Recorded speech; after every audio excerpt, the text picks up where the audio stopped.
Dans la série, j'ai une question, pasteur. Cette semaine, permettez-moi de poursuivre sur le sujet du pardon. La capsule de la semaine passée a suscité beaucoup de commentaires, beaucoup de questions aussi, des questions fort légitimes, fort intéressantes, et c'est ce à quoi on va répondre. En réalité, ce qu'on disait dans la dernière capsule, c'est que l'Écriture ne plaide pas nécessairement en fonction d'un pardon facile, automatique et sans condition. Oui, il y a certains textes qui le laissent entendre, mais ils ont un contexte.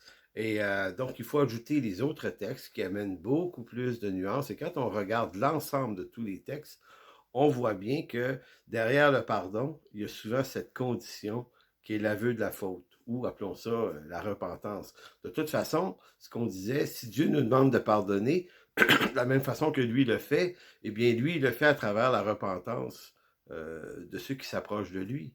Donc, seront sauvés et pardonnés ceux qui se seront repentis. Donc, est-ce que c'est pas un vrai mécanisme aussi entre nous et les hommes? Donc, la question qui m'a été envoyée, un homme m'a envoyé deux textes. Il m'a dit, comment expliquez-vous alors ce texte de Matthieu 5 qui dit, eh bien, moi, je vous dis, aimez vos ennemis et priez pour ceux qui vous persécutent. Voyez-vous, le texte ne laisse pas entendre prier pour eux s'ils se repentent. Non, c'est prier pour eux de façon inconditionnelle. Et c'est vrai que le texte le mentionne très clairement. Euh, il mentionne également ce texte de Luc, chapitre 23, verset 24, où Jésus sur la croix s'est écrié, Père, pardonne-leur, car ils ne savent ce qu'ils font. Et encore ici, ça semble être l'appel à une approche de pardon inconditionnel. Maintenant, commençons maintenant à commenter un peu ce texte-là. Dites-moi, Jésus fait cette prière au Père. Pardonne-leur, Père. Est-ce que le Père répond aux prières du Fils? Vous me direz certainement oui. Il ne peut pas avoir de confusion parmi deux personnes de la Trinité. Eh bien, OK, si le Père a répondu, comment expliquez-vous qu'une bonne partie de la foule qui crucifiait Jésus, donc on parle du Sanhédrin, des scribes, de tout le gratin politique d'Israël, incluant les Romains, qui ont assisté à la mort et à sa crucifixion, qui ont participé activement à le faire crucifier, ont-ils été finalement pardonnés par le Père? À cette question, vous ne pouvez pas répondre oui.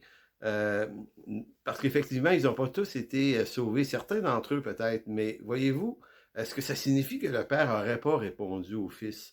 Eh bien, ce qu'il faut comprendre, c'est que le Père a complètement et parfaitement répondu à cette prière, puisque en acte 2 et à une ou deux autres reprises, vous voyez Pierre qui prêche à la foule de Jérusalem, et parmi cette foule, il y a des milliers de personnes qui ont été, le texte dit, vivement touchées, et qui se sont repentis, et qui sont devenus la première part de cette grande église primitive. Mais est-ce que tout le monde s'est repenti? Non, la majorité d'Israël s'est endurcie. Donc, ce qu'on doit comprendre, c'est oui, Père, pardonne-leur parce qu'ils ne savent pas ce qu'ils font, mais on voit que le pardon a été accordé qu'à ceux qui se sont détournés de leur mauvaise voie et qui se sont convertis à Dieu et à Jésus-Christ. Donc, même ce texte-là ne peut pas échapper à la nécessité de la repentance de ceux qui ont été sauvés. Donc, si on récapitule la question ou les questions que vous m'avez envoyées, c'est comme si y a-t-il une contradiction entre une certaine part de texte qui semble militer en faveur du pardon instantané, automatique et sans condition, et d'autres textes qui semblent suggérer que le pardon est accordé en fonction de la repentance. Et d'autres textes qui suggèrent, et ils sont nombreux aussi, que le pardon est souvent pas accordé s'il n'y a pas de repentance et à la limite, il y a une distanciation qui est suggérée.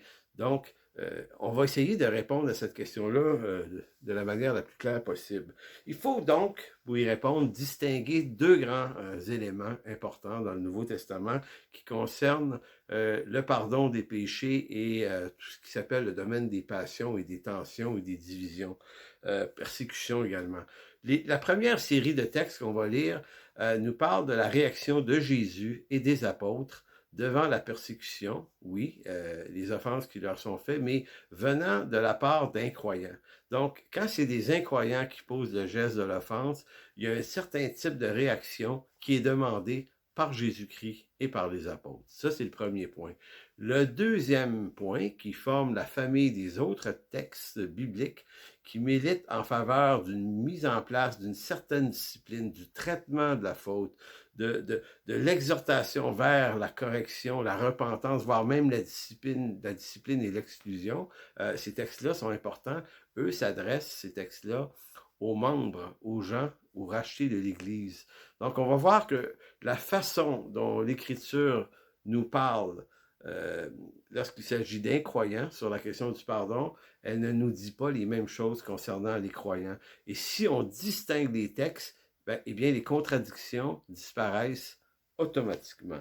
Donc, face aux incroyants, voyons d'abord ce que Jésus disait là-dessus. Dans Jean chapitre 15, il va dire au verset 20, s'ils m'ont persécuté, ils vous persécuteront aussi. S'ils ont gardé ma parole, ils garderont la vôtre. Mais ils vous feront toutes ces choses à cause de mon nom, parce qu'ils ne connaissent pas celui qui m'a envoyé. Donc, Jésus avait prévenu ses apôtres que des persécutions auraient lieu, que si lui a été persécuté, il le serait donc aussi. Donc, comme l'apôtre Pierre va dire dans sa lettre, on ne peut pas voir ça comme une chose étrange, cette fournaise qui est au milieu de nous pour nous éprouver. Mais vous voyez ici, il s'agit de situations qui sont amenés par des incroyants. Vous avez également un autre texte qui était suggéré dans une question dans Matthieu chapitre 5. Entendez ce que Jésus va dire. Vous avez appris qu'il a été dit, tu aimeras ton prochain et tu haïras ton ennemi, mais moi je vous dis, aimez vos ennemis, bénissez ceux qui vous maudissent, faites du bien à ceux qui vous haïssent et priez pour ceux qui vous maltraitent et qui vous persécutent. Donc, entendez que Jésus est en train de dire, faites toutes ces bonnes choses à condition qu'ils se repentent. Vous voyez que la repentance, l'aveu de la faute, n'est pas mis dans la condition de l'affection qu'on doit aux gens de ce monde qui pourraient nous persécuter. Il va dire, faites-le afin que vous soyez fils de votre Père qui est dans les cieux, car il fait lever son soleil sur les méchants et sur les bons, il fait pleuvoir sur les justes et sur les injustes. Donc, Jésus nous parle du cœur de son Père. Dieu, dans sa grâce commune, ne fait pas que bénir ses enfants, les croyants, les chrétiens, et il bénit sa création. Donc, même ceux qui le rejettent lui, même ceux qui le maudissent lui, Dieu va continuer de les bénir par des pluies abondantes, les pluies étant une certaine forme d'abondance, on s'entend. Donc, Dieu bénit le juste et bénit l'injuste, et nous aussi, on est appelés à faire la même chose. Donc, notre rapport à l'incroyant, c'est un rapport de bon voisinage, de bon comportement, de bons témoignages, parce qu'on est là pour gagner des âmes, ni plus ni moins. Donc, c'est dans la même idée que Jésus va dire, Père, pardonne-leur, ils ne savent pas ce qu'ils font. Et effectivement, le Seigneur, Dieu, va répondre à cette prière plus tard en sauvant plusieurs. Vous avez également la réaction de Pierre et Jean qui est intéressante parce qu'ils sont des disciples de Jésus-Christ. Dans Actes 5, 40, après avoir été arrêtés par le Sanhédrin, jugés et battus de verge, leur réaction était celle-ci, joyeux d'avoir été jugés dignes de subir des outrages pour le nom de Jésus. Donc, ils n'ont pas fait de cas des outrages qu'ils ont subis, voulant une réparation, un pardon de la part du Sanhédrin. Non, non, non. Eux, là, ici, là, ils sont dans une démarche qu'ils voient ça comme une richesse et une bénédiction. On est toujours ici devant des outrages subis par des incroyants. Vous avez Étienne, même chose dans Acte 7, 49, qui va dire « Seigneur, ne leur impute pas ce péché ». Même chose encore. Donc, encore là, Étienne n'est pas en train de dire « impute-leur ce péché, mais pardonne-les ou et fait qu'ils se repentent ». Non, non, Étienne n'est pas dans ce dilemme-là. C'est des incroyants qui le lapident et donc lui plaide en faveur du pardon et de leur salut, en fin de compte. Donc, vous voyez, l'attitude, elle est très, très évidente, elle est très dominante sur cette attitude qui doit être adoptée par des croyants comme nous face à des incroyants. L'apôtre Paul maintenant, donc on a vu Jésus, on a vu Étienne, on a vu Pierre, on a vu Jean. Maintenant, voyons ce que Paul disait, lui, à ce sujet-là, lorsque l'outrage vient des incroyants. Eh bien, dans 2 Corinthiens 12, le verset 10, il va dire « C'est pourquoi je me plais dans les faiblesses, dans les outrages. » Outrage ici, là, c'est insultes ou c'est les affronts qu'on peut subir pour notre foi. Il dit « Je me réjouis dans les calamités, les persécutions, dans les détresses pour Christ, car quand je suis faible, c'est alors que je suis fort. » Et l'apôtre Paul, de la même façon, on voit ça dans 2 Corinthiens 1, on voit ça également dans son emprisonnement à Philippe aussi, où il a chanté des cantiques, il a rendu grâce à Dieu. Donc, vous voyez ici, les apôtres ont continuellement cette attitude qui était celle de Christ. Ils marchent dans son exemple d'être un objet de bénédiction, même pour ceux qui pourraient les persécuter. Mais ce qui est important de rappeler, c'est que même dans ce cas-ci, un incroyant qui persécute un croyant devra quand même rendre compte à Dieu. Donc, si les disciples se sont apaisés, ont eu une espèce de tranquillité, une joie presque devant les persécutions, c'est pas parce que Dieu ferme les yeux. En fait, Dieu ne fermera pas les yeux sur ces injustices. C'est juste qu'il nous demande de ne pas se venger soi-même. Donc, dans sa deuxième lettre aux Thessaloniciens, chapitre 1, verset 4, Paul disait « Aussi exprimons-nous dans les églises de Dieu toute notre fierté en ce qui vous concerne, à cause de votre persévérance et de votre foi au milieu de toutes les persécutions et de toutes les détresses que vous endurez, vous, les Thessaloniciens. Hein? Ici se laisse voir le juste jugement de Dieu qui désire vous trouver digne. Digne de quoi? Digne de son royaume pour lequel vous souffrez. En effet, il est juste aux yeux de Dieu de rendre la souffrance à ceux qui vous font souffrir. Donc, voyez ici, c'est à Dieu qu'est remis le sort de celui qui persécute, et le croyant, les Thessaloniciens ici, sont appelés à vivre la chose dans une certaine tranquillité. Et voyez-vous, verset 7, et de vous accorder de la part de Dieu, à vous qui souffrez, du repos avec nous. Cela se produira lorsque le Seigneur Jésus apparaîtra du haut du ciel avec ses anges puissants et dans une flamme, et ce jour-là, il punira, comme il le mérite, ceux qui ne connaissent point Dieu et qui n'obéissent pas à l'évangile de notre Seigneur Jésus-Christ. Donc, ça clôt un peu la discussion sur la réaction avec les incroyants. On ne se venge pas soi-même, on manifeste de l'affection pour eux, on continue d'être positif avec ces gens-là, on est un témoignage, mais ici, la vengeance, si on veut, le jour de vengeance appartient à Dieu. Je sais qu'on n'aime pas se dire ça aujourd'hui dans notre monde évangélique, mais c'est ça qui est écrit. Dieu va faire en sorte que chacun devra rendre compte des persécutions qu'il aura fait pour un enfant de Dieu. D'ailleurs, c'est ce que Jésus avait dit dans l'apparition à Damas, sur le chemin de Damas à Paul. Pourquoi me persécutes-tu? Et on sent que lorsqu'on touche à un enfant de Dieu, on touche à Dieu lui-même, et cette chose-là ne restera pas impunie un jour. La deuxième réaction, donc on avait dit la deuxième réaction des croyants, c'est celle qui est apportée lorsqu'il s'agit de persécution, mais pas de persécution, je dirais de faute, d'offense grave, commis par des croyants à l'intérieur de l'Église. Là, vous allez voir que l'appel n'est pas le même, la réponse n'est pas la même. Ici, il y a une responsabilité de gestion de l'offense. Je tiens à préciser que quand on parle d'offense, évidemment, un peu comme des blessures physiques, des fois, on peut se blesser en faisant un travail quelconque, on peut se faire mal, puis avoir des coupures, des blessures pour quelques semaines, et après ça, au bout d'un mois, c'est guéri, au bout de 2 mois, c'est fini, puis au bout d'un an, on s'en souvient plus. Blessure morale aussi, il y a des affaires qui arrivent qui sont mineures, qui ne méritent pas tout un procès. Mais il y a des blessures qu'on peut se faire qui vont laisser des traces. Encore là, physiquement, si vous vous blessez gravement, vous perdez un doigt ou une main ou un pied ou un morceau quelconque, eh bien, dans un an, le morceau va toujours être manquant.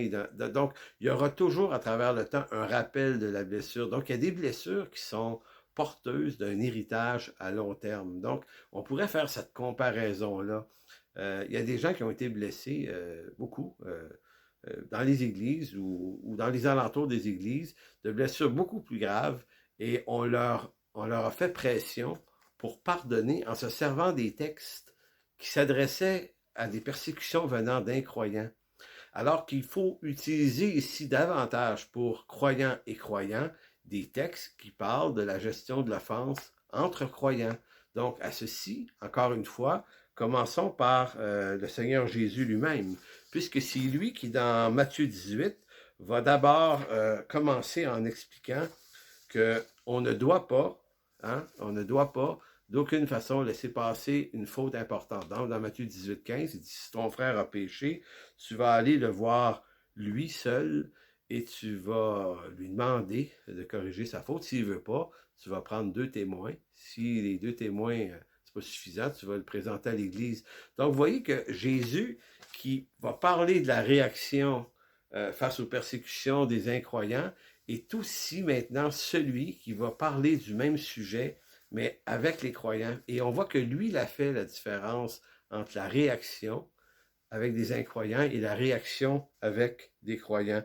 Donc, en quelque sorte, ce qu'on peut dire de façon très évidente, c'est que c'est Jésus qui place les 2 principes actifs en opération. C'est lui-même qui le dit. Donc, la discipline de Matthieu 18, entre frères, ça appelle une discipline et possiblement même une excommunication. Donc, c'est Jésus lui-même qui dit, cette personne-là qui refuse de se repentir, là, ben, il dit, vous pouvez la mettre hors de communion de l'Église et la regarder comme un publicain ou comme un incirconcis ou en fait un païen. C'est assez intéressant. Donc ça, c'est Matthieu. Vous avez également l'apôtre Paul. Paul avait également géré beaucoup de situations de tension. Dans 2 Thessaloniciens, chapitre 3, « Pour vous, frères, ne vous laissez pas de faire le bien, et si quelqu'un n'obéit pas à ce que nous disons dans cette lettre, notez-le et n'ayez point de communion avec lui, afin qu'il en éprouve de la honte. » Donc, vous voyez, dans la conception de Paul, de la gestion et du traitement des affaires d'une Église, il y a des personnes qui peuvent être mises dans une distance, une brisure de relation avec l'Église, si tant est qu'ils commettent des fautes importantes face à l'Église. Dans 1 Timothée chapitre 5, verset 19, il va dire la même chose concernant les anciens. Il dit, on ne reçoit pas d'accusation des anciens, sinon sur la convocation de quelques témoins. Il dit, à ce moment-là, ceux qui pêchent, reprends-les devant tous afin qu'ils en éprouvent de la honte. C'est quand même assez intéressant. On voit la différence ici, la réaction de Paul face aux incroyants qui le persécutaient, mais ici, face aux croyants, là, il n'y a pas le même discours. De la même façon qu'il va dire à Timothée d'éviter d'entrer en relation avec Alexandre le forgeron. Il dit, il m'a fait beaucoup de mal. Donc, Paul n'est pas en train de supposer d'avoir la même réaction que si c'était un incroyant. Alors, on ne sait pas ce qui était Alexandre le forgeron, soit dit en passant. Mais donc, ce que je veux dire, c'est que l'Écriture ne plaide pas en fonction d'une naïveté, d'une négation du mal que l'offense peut nous faire. Il y a un traitement qui doit être accordé à ça.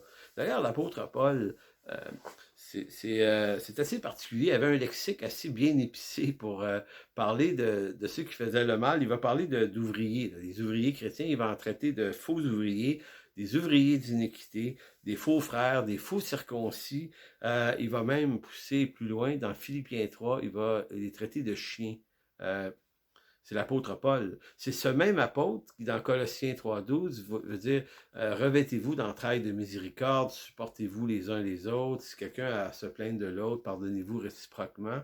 Donc, on voit que l'apôtre Paul fait des mesures de choses. Il y a des situations qui sont suffisamment importantes pour qu'il y ait une distanciation. Il va dire je vous engage instamment, chers frères, à prendre garde à ceux qui causent, qui sèment des divisions, qui égarent les autres en s'opposant à l'enseignement que vous avez reçu. Éloignez-vous d'eux. Donc, Paul est en train de dire ici, il y a un enseignement biblique qui est important, et si certains d'entre vous égarent les gens face à ces enseignements-là, là, vous devez vous tenir loin d'eux. Ici, il ne parle pas qu'à des membres d'Église. Ça peut être n'importe qui, hein? Ça peut être un membre d'église, ça peut être un diacre, ça peut être un ancien, ça peut être un pasteur. Quelconque personne crée des divisions dans une assemblée. L'apôtre Paul suggère de s'en éloigner.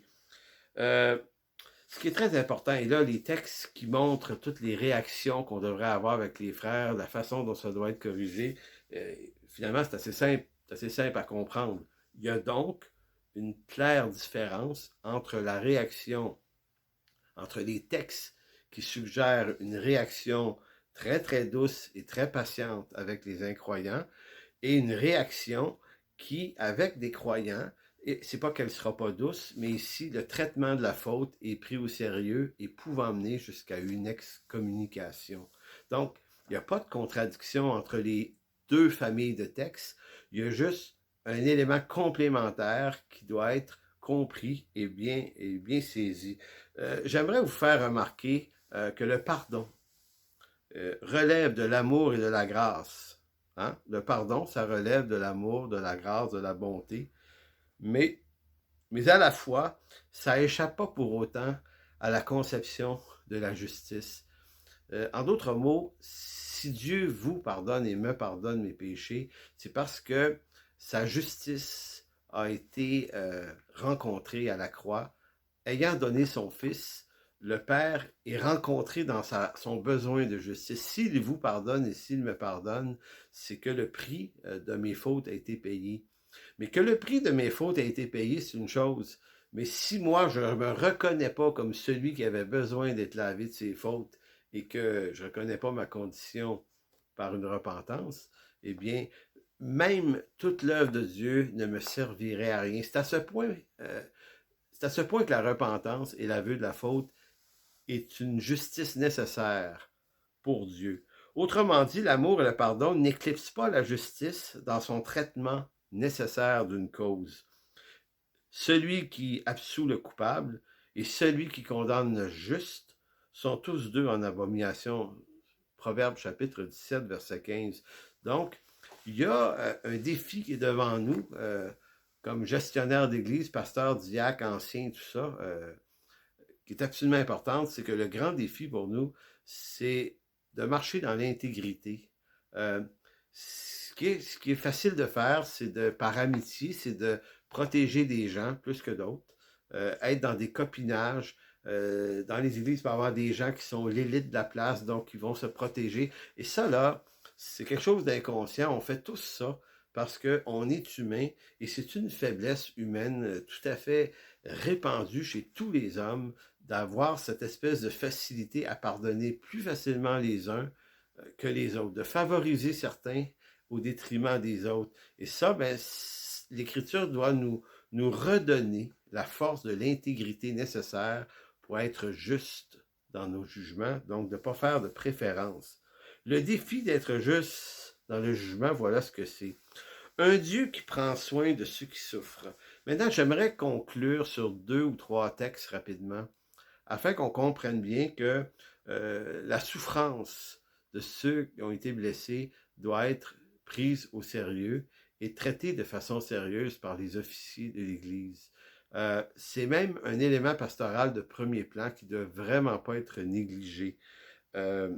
L'apôtre Pierre nous dit que si on a subi des mauvais traitements, voici l'exemple de Jésus. Il dit, et c'est à cela que vous avez été appelés, à être persécutés, parce que le Christ aussi a souffert pour vous laissant un exemple afin que vous suiviez ses traces.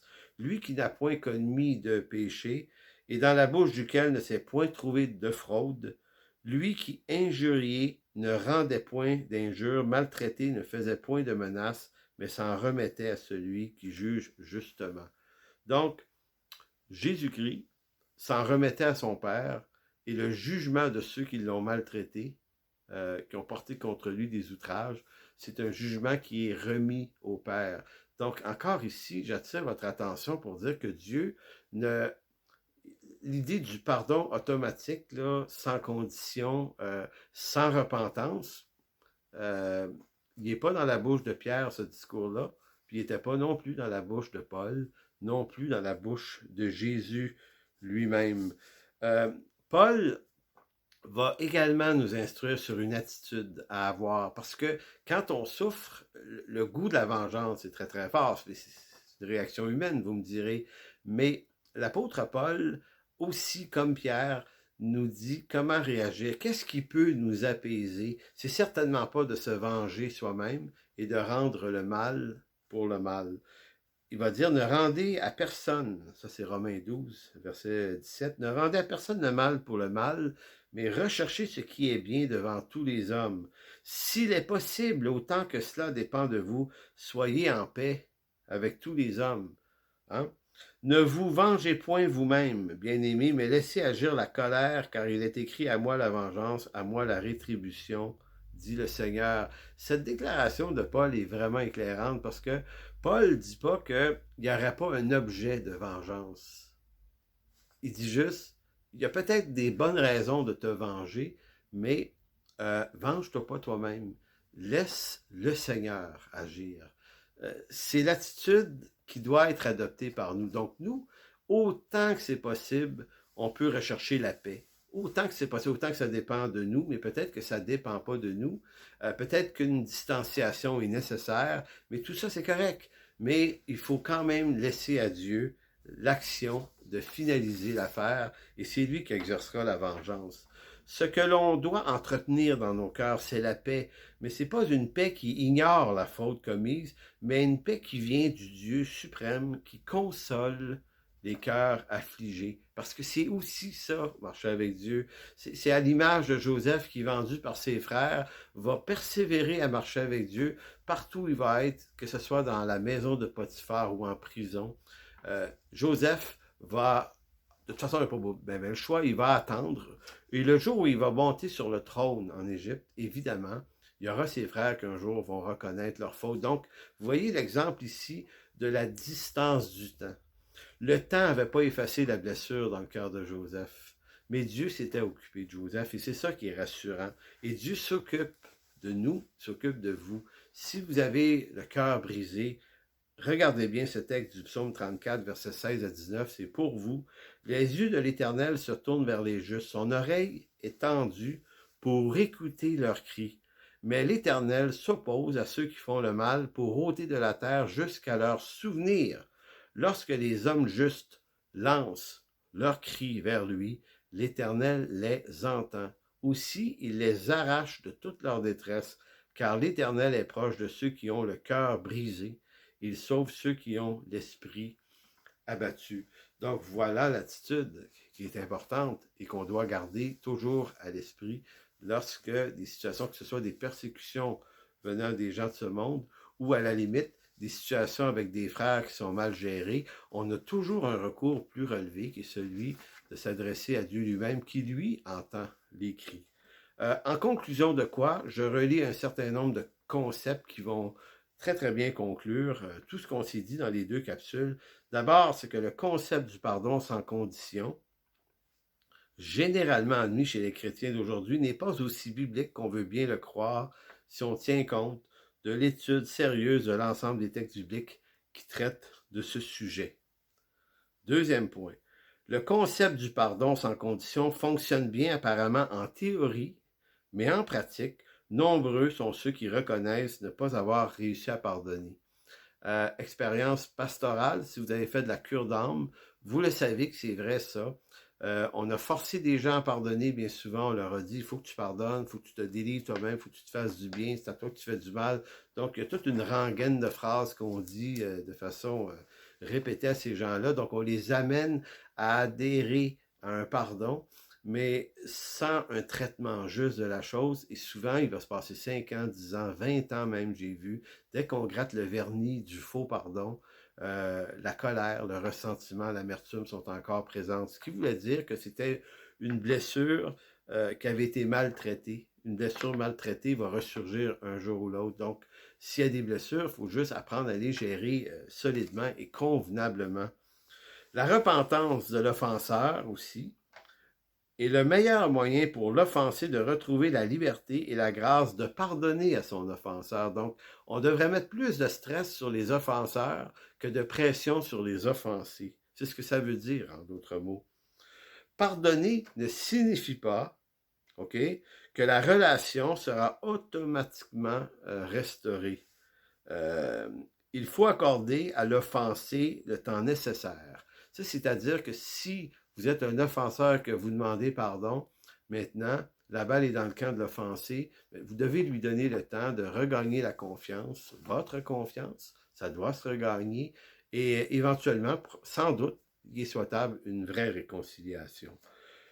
Le processus de discipline que Jésus demande d'exercer en Matthieu 18 prouve que l'idée du pardon sans condition ne vient pas de lui, puisque de lui vient l'idée de la discipline et de la mise hors de communion dans l'Église.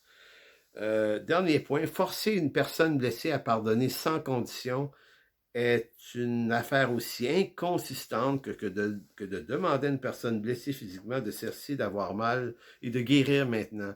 Hein, vous ne pourriez pas, je sais pas moi, un cycliste qui se fait frapper sur le bord de la route, qui a des membres de cassés, vous arrêtez pour l'aider, vous ne direz pas d'arrêter de chialer et d'arrêter d'avoir mal. Vous allez vous prendre soin.